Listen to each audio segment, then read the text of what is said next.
sa Panginoon, sandaigdigan. Awitan ang Panginoon at purihin ang kanyang ngalan. Ipahayag ang kanyang pagliligtas sa lahat ng panahon. Magsiawit kayo sa Panginoon, isang bagong awitin. Magsiawit kayo sa Panginoon, sandaigdigan. Simulan natin ang ating pagdiriwang sa ngalan ng Ama at ng Anak at ng Espiritu Santo. Amen. Ang pagpapala ng ating Panginoong Hesukristo, ang pag-ibig ng Diyos Ama at ang pakikipagkaisa ng Espiritu Santo naway sumainyong lahat. At sumaiyo rin. Mga kapatid, tinipon tayo bilang kaanib ng angka ng Diyos. Kaya dumulog tayo sa mawaing Panginoong nagpapatawad ng lubos. Sinugong tagapagpagaling sa mga nagsisisi, Panginoon, kaawaan mo kami. Panginoon, kaawaan mo kami. Dumating na tagapag-anyayang mga makasalanan ay magsisi. Kristo, kaawaan mo kami. Kristo, kaawaan mo kami. Nakaluklok ka sa kanan ng Diyos Ama para ipamagitan kami. Panginoon, kaawaan mo kami. Panginoon, kaawaan mo kami. Kaawaan tayo na makapangyarihang Diyos, patawarin tayo sa ating mga kasalanan at patnubayan tayo sa buhay na walang hanggan. Amen. Manalangin tayo. Ama naming makapangyarihan, lakas ka ng walang inaasahan kundi ikaw. Ang pagluhog namin ay iyong pagbigyan, sapagkat kami mga tao lamang, na pawang mahihina kapag iyong iniwanan. Kaya naman kami lagi mong tulungan, upang sa pagtupad ng iyong mga kautusan, ikaw ay aming mabigyang kasiyahan sa aming iniisip at ginagawa araw-araw. Sa pamamagitan ni Jesucristo, kasama ng Espiritu Santo, magpasawalang hanggan. Amen. Magsiupo muna ang lahat. Pagbasa mula sa ikalawang aklat ng mga hari. Dumating ang oras na si Elias ay kailangan ng kunin ng Panginoon. Noon ay naglalakad sila ni Eliseo buhat sa Gilgal. Pagdating nila sa Jericho, sinabi ni Elias kay Eliseo, "Maiwan ka na rito, pagkat pinatutuloy ako ng Panginoon sa Jordan." Ngunit sinabi niya, "Naririnig ako ng Panginoon, hanggang buhay ka, hindi ako hihiwalay sa iyo." At nagpatuloy sila ng paglakad. Sinundan sila ng pangkat ng mga propeta at pinanood sa di kalayuan nang sila'y tumigil sa tabi ng ilog Jordan. Hinubad ni Elias ang kanyang balabal at inihampas sa tubig. Nahawi ang tubig at sila'y tumawid. Pagkatawid nila, sinabi ni Elias, "Sabihin mo sa akin kung ano ang ibig mong gawin ko para sa iyo bago ako kunin." Sumagot si Eliseo, "Ipinakikiusap kong ipamana ninyo sa akin ang 2 bahagi ng inyong kapangyarihan." Sinabi ni Elias, "Mabigat ang hinihingi mo. Gayunman, pag nakita mo akong kinuha, mangyayari ang kahilingan mo. Pag hindi, hindi mo makakamit ang hinihingi mo." Patuloy silang nag-uusap habang naglalakad. Walang ano-ano'y pumagitna sa kanila, ang isang karwaheng apoy nahila ng mga kabayong apoy. Nagkahiwalay sila at si Elias ay iniakyat sa langit sa pamamagitan ng ipo-ipo. Ito'y kitang-kita ni Eliseo, kaya't napasigaw siya, Ama ko, lakas at pag-asa ng Israel. At nawala sa paningin niya si Elias. Sa tindi ng kalungkutan, pinunit ni Eliseo ang kanyang damit mula itaas hanggang sa laylayan. Dinampot niya ang nalaglag na balabal ni Elias at nagbalik sa gilid ng ilog Jordan. Hinawakan niya sa isang dulo ang balabal at inihampas sa tubig, sabay sabi, Nasaan ang Panginoon, ang Diyos ni Elias?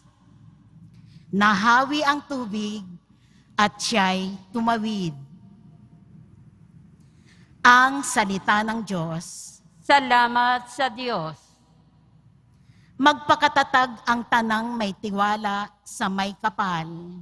Magpakatatag ang tanang may tiwala sa may kapal. Poon ang pagpapala mo'y iyong ilaan sa mga anak mong may takot na taglay. Kagilagilalas malasin ninuman ang pagkalinga mo sa mga hinirang na nangagtiwala sa iyong pagmamahal.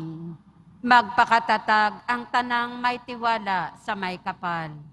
Iyong kinalinga at iningatan mo laban sa adhika ng masamang tao. Dinala sa ligtas na dakong kublihan upang dihamakin ng mga kaaway. Magpakatatag ang tanang may tiwala sa may kapal. Mahalin ang poon ng mga hinirang, ng lahat ng tapat na mga nilalang. Ang tapat sa kanya ay iniingatan, ngunit ang palaloy pinarurusahan. Magpakatatag ang tanang may tiwala sa may kapal. Magsitayo po ang lahat.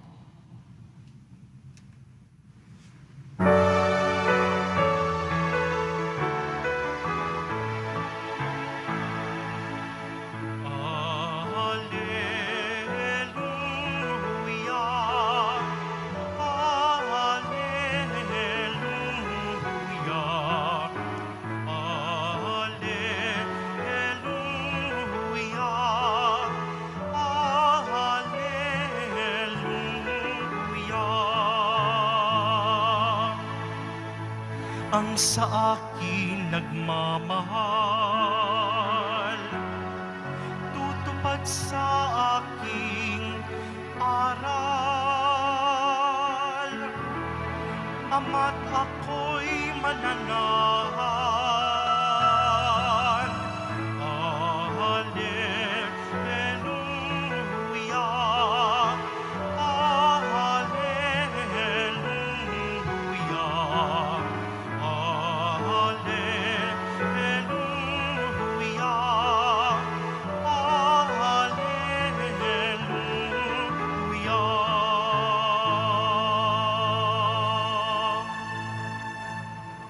Sumainyo ang Panginoon.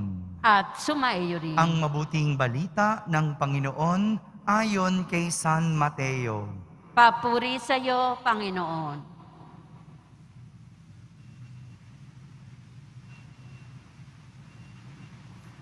Noong panahong iyon, sinabi ni Jesus sa kanyang mga alagad, Pag-ingatan ninyo na huwag maging pakitang tao lamang ang paggawa ninyo ng mabuti.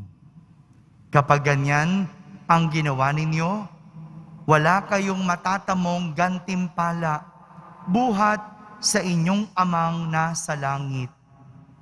Kaya nga, kapag naglilimos ka, huwag mo nang ipagmakaingay ito, katulad ng ginagawa ng mga mapagpaimbabaw doon sa sinagoga at sa mga lansangan. Ginagawa nila ito upang purihin sila ng mga tao. Sinasabi ko sa inyo, tinanggap na nila ang kanilang gantimpala Ngunit kung naglilimos ka, huwag mo nang ipaalam ito kahit sa iyong pinakamatalik na kaibigan upang malihim ang iyong paglilimos. At gagantihan ka ng iyong amang nakakakita ng kabutihang ginagawa mo ng lihim. At kapag nananalangin kayo, huwag kayong tumulad sa mga mapagpaimbabaw. Mahilig silang manalangin ng patayo sa mga sinagoga at sa mga panulukang daan upang makita ng mga tao. Sinasabi ko sa inyo, tinanggap na nila ang kanilang gantimpala. Ngunit kapag mananalangin ka, pumasok ka sa iyong silid at isara mo ang pinto. Saka ka manalangin sa iyong amang hindi mo nakikita at gagantihan ka ng iyong amang nakakakita ng kabutihang ginagawa mo ng lihim. Kapag nag-aayuno kayo, huwag kayong magmukhang malungkot tulad ng mapagpaimbabaw. Hindi sila nag-aayos upang malaman ng mga tao na sila'y nag-aayuno. Sinasabi ko sa inyo, tinanggap na nila ang kanilang gantimpala. Kapag ikaw ay nag-aayuno, mag-ayos ka ng buhok at maghilamos upang huwag mapansin ng mga tao na nag-aayuno ka. Ang iyong amang hindi mo nakikita, ang siya lamang makakaalam nito. Siya na nakakakita ng kabutihang ginagawa mo ng lihim, ang gaganti sa iyo. Mga kapatid, ang mabuting balita ng Panginoon. Pinupuri ka namin, Panginoong Heso Kristo. Magsiupo muna ang lahat. Isang magandang umaga po sa inyong lahat. Kung mayroong isang realidad ang pinapakita ni Jesus sa kanyang mga alagad tungkol sa pagiging pakitang tao, ito po ang realidad na nakikita ng Diyos kung ano ang tunay na totoo. Sa mga pakitang tao, nakikita ng Diyos kung ano ang tunay na totoo. Kaya nga po, paulit-ulit na sinasabi ni Jesus, gagantihan kayo ng inyong amang nakakakita ng kabutihang ginagawa ninyo ng lihim. Malinaw po, anuman ang pinapakita sa mga tao o sa panlabas na hindi naman totoo o walang katotohanan, nalalaman ng Diyos kung ano ang nasa loob at totoo. Kaya nga, kahit ang isang kabutihan na ginagawa ng lihim o walang nakakaalam, kayang makita ng Diyos at bibigyan pa ng ganti. Kaya nga, pinag-iingat ni Jesus ang kanyang mga alagad. Ang sabi ni Jesus, huwag maging pakitang tao lamang ang paggawa ninyo ng mabuti. Dahil kapag ganyan ang ginawa ninyo, wala kayong matatamong gantimpala buhat sa inyong amang nasa langit. Isa po itong aral at hamon sa atin. Nasanayin ang ating mga sarili na sinusuri ang ating mga pinapakita sa tao at nakikita ng Diyos. Sila ba'y magkatugma o magkaiba? Minsan kasi, no, iba yung pinapakita sa tao sa nakikita ng Diyos. Hindi po dapat magkaiba iyon. Dapat tugma kung anong ginagawa sa labas, siyang laman ng loob. Kung anong nakikita ng tao, siya rin dapat nakikita ng Diyos. Dahil kung ito ay magkaiba, malamang hindi ito totoo. Kung pinapakita mo, mabait ka, pero sa loob mo, gusto mo lang sumikat o magpapansin, wala itong katotohanan.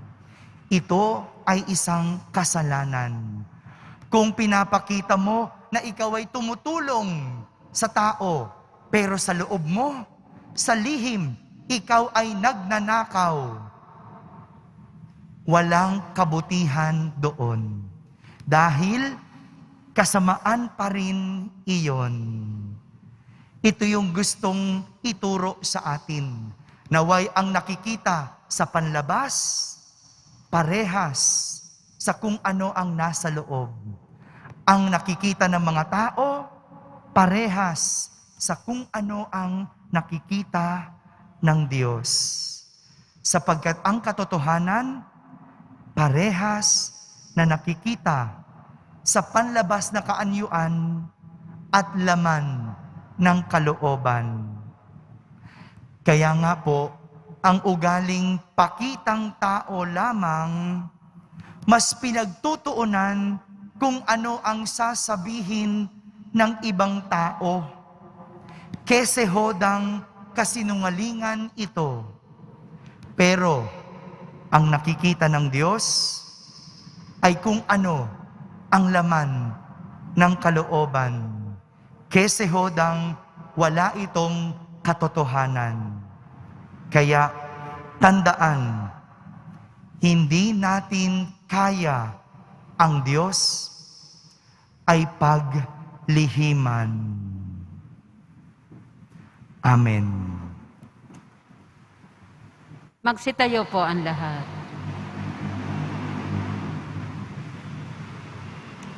Minamahal kong mga kapatid, manalangin tayo sa Diyos ng katotohanan at pag-ibig para sa mga biyaya ng katotohanan at katapatan sa simbahan at sandaigdigan. Ating sambitin sa bawat panalangin, panatilihin mo kaming malinis sa iyong paningin, O Panginoon. Panatilihin mo kaming malinis sa iyong paningin, O Panginoon.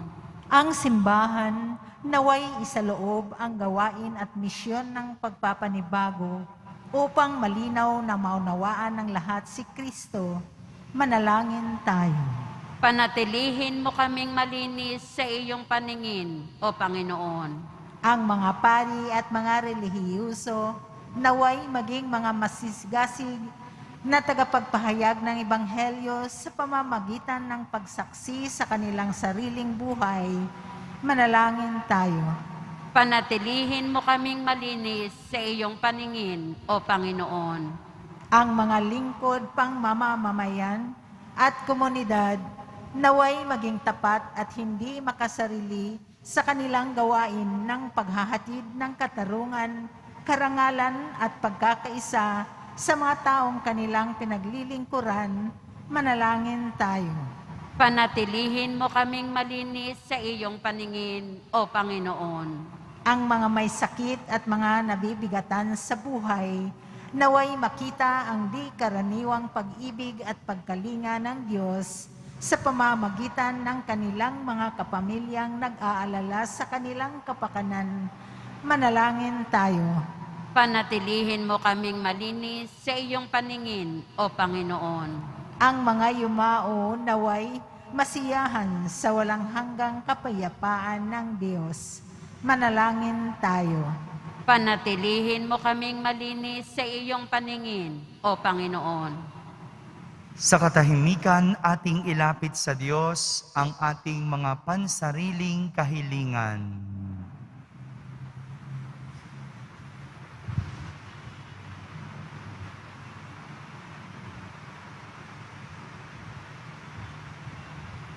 Manalangin tayo. Panatilihin mo kaming malinis sa iyong paningin, O Panginoon. Ama naming Diyos, tulungan mo kaming ibigin at paglingkuran ka sa diwa ng katotohanan sa pamamagitan ni Jesus na aming daan patungo sa iyo. Hinihiling namin ito sa pamamagitan ni Kristo na aming Panginoon. Amen. Magsiupo muna ang lahat.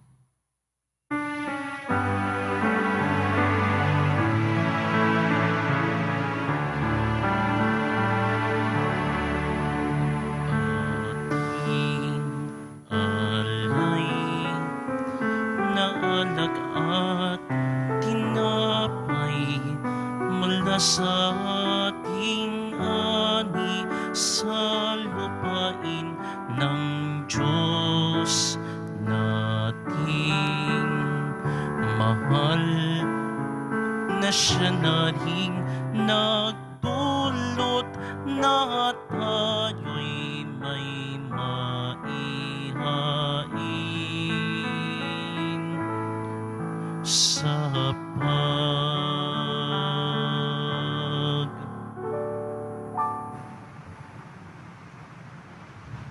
Magsitayo po ang lahat. Manalangin kayo mga kapatid upang ang paghahain natin ay kalugdan ng Diyos amang makapangyarihan. Tanggapin nawa ng Panginoon itong paghahain sa iyong mga kamay, sa kapurihan niya at karangalan, sa ating kapakinabangan at sa buong sambayanan niyang banal. Ama naming lumikha, kami ginawa mong may angking katauhan na dapat pakainin at pangalagaan at iyong dinudulutan ng banal na pakikinabang. Ipagkaloob mong kami huwag magkulang sa mga iniukol mo sa aming kapakanan. Sa pamamagitan ni Jesucristo, kasama ng Espiritu Santo, magpa sa walang hanggan. Amen. Sumainyo ang Panginoon.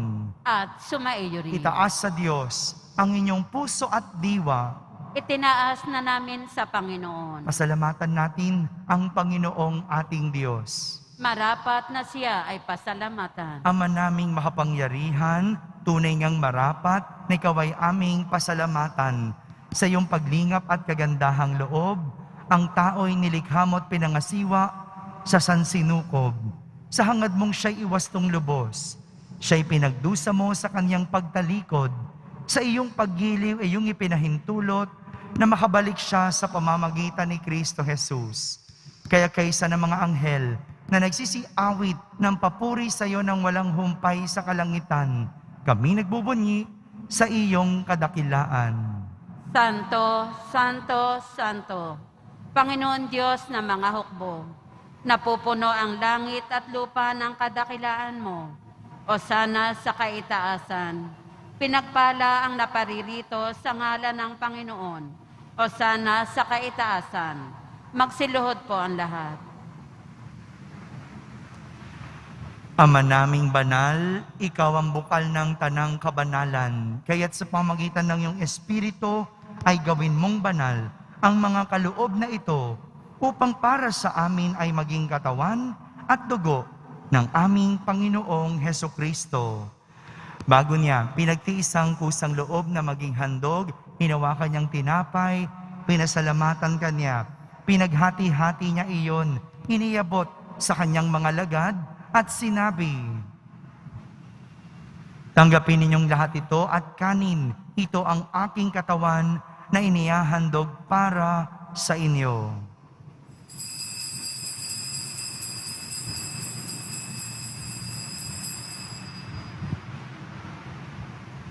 Gayon din naman, nung matapos ang hapunan, hinawakan niyang kalis, muli kanyang pinasalamatan. Iniabot niyang kalis sa kanyang mga lagad at sinabi, "Tanggapin ninyong lahat ito at inumin. Ito ang kalis ng aking dugo, ng bago at walang hanggang tipan. Ang aking dugo na ibubuhos para sa inyo at para sa lahat sa ikapagpapatawad ng mga kasalanan. Gawin ninyo ito sa pag-alaala sa akin.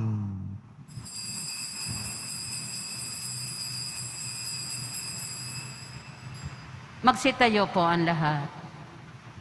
Ipagbunyi natin ang misteryo ng pananampalataya.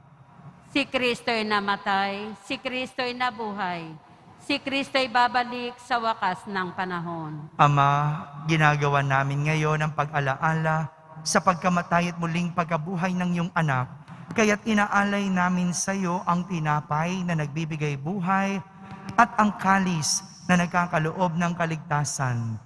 Kami nagpapasalamat dahil kami iyong minarapat na tumayo sa harap mo para maglingkod sa iyo. Isinasamo namin kaming magsasalo-salo sa katawan at dugo ni Kristo ay mabuklod sa pagkakaisa sa pamamagitan ng Espiritu Santo. Ama, lingapin mo ang iyong simbahang laganap sa buong daigdig. Puspusin mo kami sa pag-ibig, kaysa ni Francisco na aming Papa, ni Jose na aming Obispo at ng Tanang Kaparian. Alalahanin mo rin ang mga kapatid naming nahimlay na may pag-asang sila'y muling mabubuhay. Gayon din ang lahat ng mga pumanaw. Kaawan mo sila at patuloyin sa iyong kaliwanagan. Kaawan mo at pagindapating kaming lahat na makasalo sa iyong buhay na walang wakas. Kaisa na mahal na Birheng Maria, na ina ng Diyos, ng kabiyak ng puso niyang si San Jose, kaysa ng mga apostol at ng lahat ng mga banal na namuhay dito sa daigdig ng kalugod-lugod sa iyo. May pagdiwang nawa namin ang pagpupuri sa kararangal mo sa pamamagitan ng iyong anak na aming Panginoong Heso Kristo. Sa pamamagitan ni Kristo, kasama niya at sa Kanya, ang lahat ng parangal at papuri ay sa iyo, Diyos Amang makapangyarihan, kasama ng Espiritu Santo, magpasawalang hanggan. Amen. Sa tagubilin ng mga nakahagaling na utos at turo ni Jesus na Panginoon natin at Diyos, ipahayag natin ng lakas loob. Ama namin, sumasalangit ka, Sambahin ang ngalan mo, mapasa amin ang kaharian mo. Sundin ang loob mo dito sa lupa para nan sa langit. Bigyan mo kami ngayon ng aming kakanin sa araw-araw at patawarin mo kami sa aming mga sala para ng pagpapatawad namin sa nagkakasala sa amin. At huwag mo kaming ipahintulot sa tukso at iadya mo kami sa lahat ng masama. hinihiling namin kami iadya sa lahat ng masama, pagkalooban ng kapayapaan araw-araw, iligtas sa kasalanan at ilayo sa lahat ng kapahamakan. Samantalang aming pinananabikan ang dakilang araw ng pagpapahayag ng tagapagligtas naming si Heso Kristo. Sapagkat iyo ang kaharian at ang kapangyarihan at ang kapurihan magpakailanman. Amen. Panginoong Heso Kristo, sinabi mo sa iyong mga apostol, kapayapaan ang iniiwan ko sa inyo, ang aking kapayapaan ang ibinibigay ko sa inyo. Tunghayan mo ang aming pananampalataya at huwag ang aming pagkakasala. Pagkalooban mo kami ng kapayapaan at pagkakaisa ayon sa iyong kalooban, kasama ng Espiritu Santo, magpasawalang hanggan. Amen. Ang kapayapaan ng Panginoon ay laging sumainyo. At sumaiyo rin. Magbigayin kayo ng kapayapaan sa isa't isa. Kapayapaan po para sa lahat. Kordero ng Diyos na nag-aalis ng mga kasalanan ng sanlibutan, maawa ka sa amin. Kordero ng Diyos na nag-aalis ng mga kasalanan ng sanlibutan, maawa ka sa amin.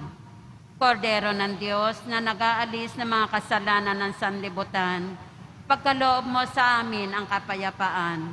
Magsiluhod po ang lahat.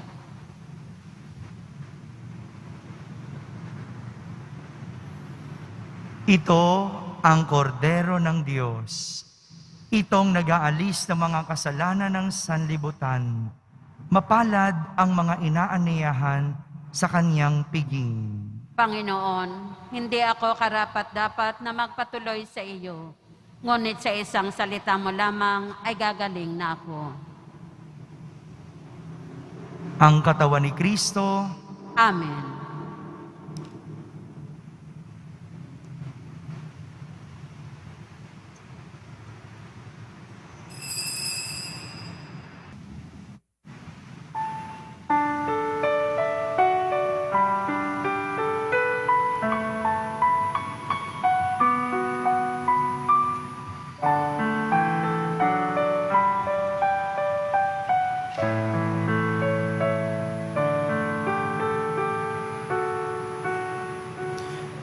Jesus, kanamin,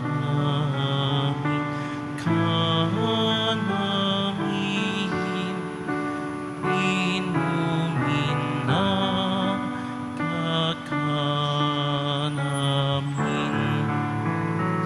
Espiritu'y padaluin, sisigla na ang damdamin. Yesu Kristo, sakramento, pag-ibig mo ay totoo. Pag-ibig mo ay totoo.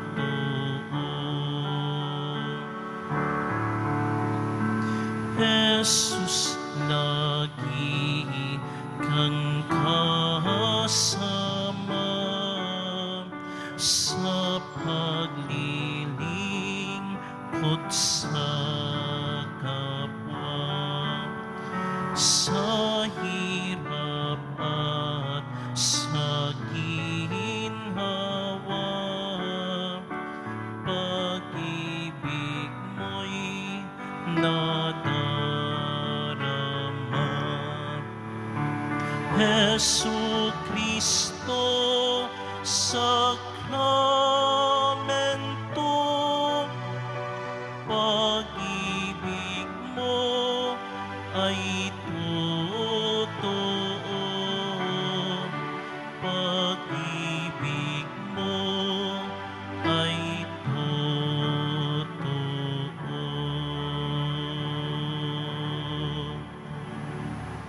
Magsitayo po ang lahat.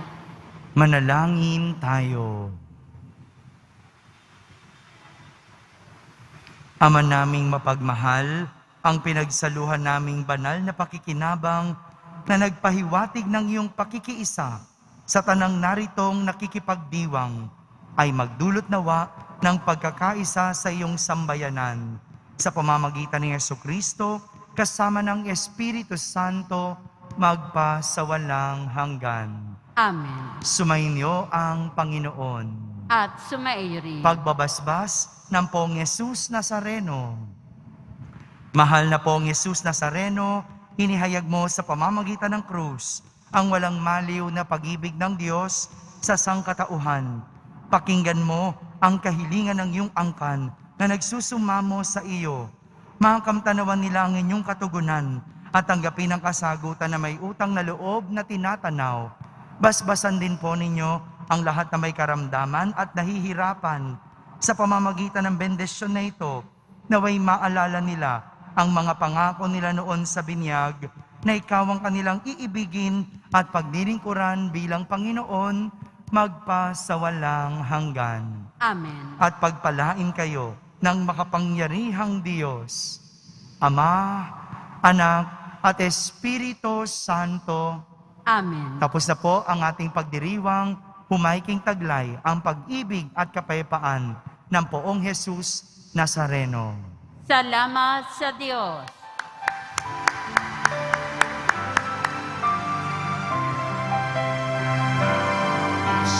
Padre Jesus Nazareno, sinasamba ka namin,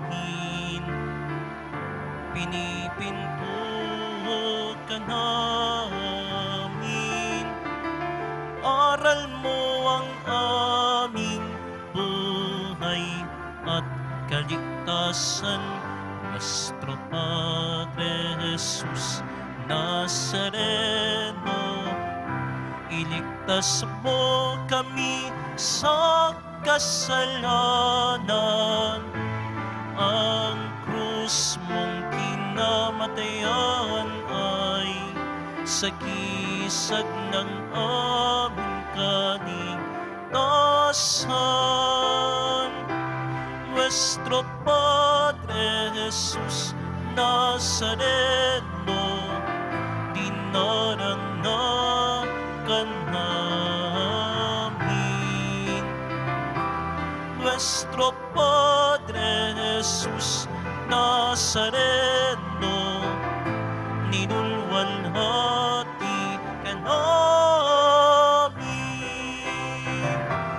Nuestro Padre Jesus Nazareno, dinarangan ka namin. Nuestro Padre Jesus Nazareno, ninulwalhati